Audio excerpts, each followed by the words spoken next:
안녕하세요. 리즈미 의원 한동규 원장입니다. 오늘은 여드름 피지선 파괴술로 유명한 아그네스에 대해서 간략히 알아볼까 합니다.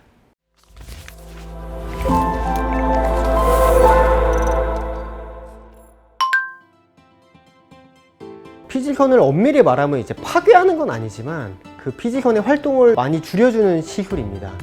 이게 좋은 이유는 얼굴 모든 피부에 염증이 일어나는 건 아니고 누구나 특정 부위에 잘나는 곳이 있거든요. 그래서 그 부분을 효과적으로 시술했을 때 시술 횟수 대비 되게 효과가 좋기 때문에 장점이 있다고 생각됩니다. 원래 정상적인 피지선을 줄일 필요는 없고요. 피지선은 이제 모낭 옆에 있는데 모낭을 통해서 피지가 나와서 원래 유분이 우리 피부를 보호해주는 역할을 합니다. 근데 이제 여러 가지 이유로 여드름균이 있다든지 거기 염증이 생겼다든지 피지 분비가 너무 활발하다든지 이런 이유들 때문에 문제가 생기는 건데요.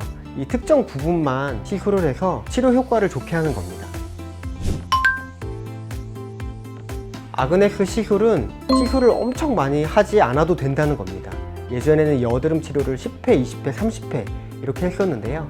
같은 자리를 한 번에서 3번 정도 치료했을 때 받으시는 분도 느껴질 정도로 효과가 나기 때문에 적은 횟수로 치료가 가능하다는 장점이 있습니다. 솔직히 말씀드리면 아그네스 치료는 좀 아픈 편입니다. 통증에 민감하신 분들은 아파하시는 편이고요. 마취 크림을 바르고 한 30분에서 40분 정도 마취한 이후에 시술을 해야 되는데 이제 얼굴 전체적으로 다 하는 건 아니고 여드름이 많이 나는 부위, 염증이 있으신 부위를 찌르는 거니까 실질적으로 시술 시간은 한 5분에서 10분 정도입니다. 너무 길지 않은 시술 때문에 조금 아프지만 참을만 합니다. 네, 일단 결론부터 말씀드리면 치료는 가능합니다. 제가 말한 이제 여드름 치료 아니면 코의 블랙헤드 치료는 다 시술 에너지와 강도 그리고 그 전용 팁이 다르게 나옵니다. 블랙헤드 모공 치료 팁이 또 따로 있고 여드름 염증에 대한 치료가 또 따로 있고 그렇기 때문에 똑같은 모드와 똑같은 팁으로 치료를 하는 게 아니고 각기 다른 모드와 각기 다른 에너지로 치료가 가능한데요. 코에 대한 모공도 치료가 가능합니다. 단점도 있는데 저희가 이제 팁을 찔러서 치료를 하잖아요.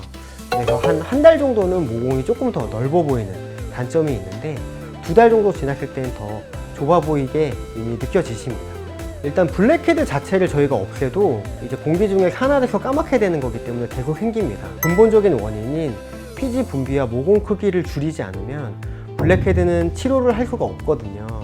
그래서 아그네스가 이제 침을 찔러서 전기 자극이 가해지면 그게 이제 8주 정도 조금 위축되시면서 모공이 좀 줄어들고요. 피지선의 활동은 줄어듭니다. 그러므로 인해서 거기 피지가 차지 않게 되고 그 피지가 산화가 안 되게 되면은 블랙헤드가 이제 점점 덜 생기게 됩니다. 1회로 되는 경우도 있지만 1회로 완벽히 된다고 볼 수는 없고요. 보통 저희가 임상적으로는 3회 정도까지 했을 때 매우 효과가 좋다고 생각됩니다. 시술 간격은 보통 한 달 정도입니다. 그래서 한 달에 한 번씩 3달 정도 치료를 했을 때 대부분 효과가 느껴지실 겁니다. 일단 시술 시간이 길지는 않습니다. 제가 직접적으로 하는 시간은 5분에서 10분 정도인데요. 문제는 이게 저희가 찔렀을 때 통증을 꽤 심하게 느끼시는 분들이 많습니다. 여드름 염증이 심할 때는 압출만 하셔도 매우 아파하시잖아요. 그런 부위를 제가 찔러서 전기 자극을 주니까 당연히 통증이 좀 있고요. 그렇기 때문에 이제 보통 병원에서 한 30분에서 40분 정도 마취를 한 후에 시술이 들어갑니다. 그럼 이제 5분, 10분 정도만 참아주시면 되고 마취가 되기 때문에 누구나 참을 수 있는 통증이라고 생각은 됩니다. 오늘은 아그네스에 대한 치료를 알아봤고요. 여드름, 모공 치료에 대해서 알아보았습니다.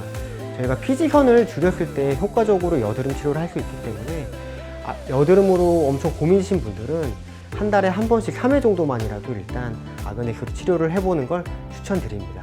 여기까지 리즈미 의원의 한동규 원장이었습니다.